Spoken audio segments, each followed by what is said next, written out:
Welcome to this tutorial video. The goal of this video is to show the Recurring Services Management screen. Recurring Service Management is the systematic scheduling of essential hospital services to maintain consistency.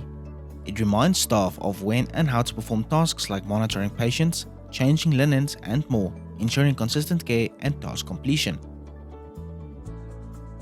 In this video, we will start on a case management screen. Click on the Recurring Service Management tab. The Recurring Service Management screen will open with a list of recurring services that have been set up for the facility. We will now go over the various columns and buttons displayed on the screen. The ID column will show the identification number which identifies the recurring service. The service name column will display a unique name that identifies the service.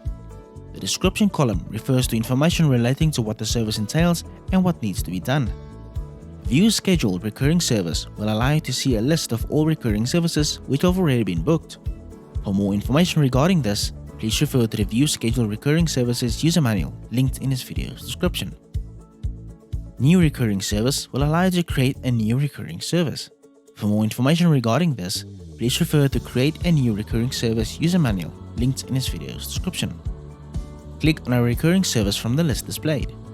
Two additional buttons will now display on the right side of the screen. Edit Recurring Service will enable you to update and edit recurring services. Click on the Edit Recurring Service button. From here, you are able to make the updates and changes as needed. When done with the changes, click on the Save button. Delete Recurring Service will let you remove a recurring service. Please proceed with caution, as the recurring service will be permanently deleted without warning and it cannot be retrieved once removed from the list. Click on the Delete Recurring Service button.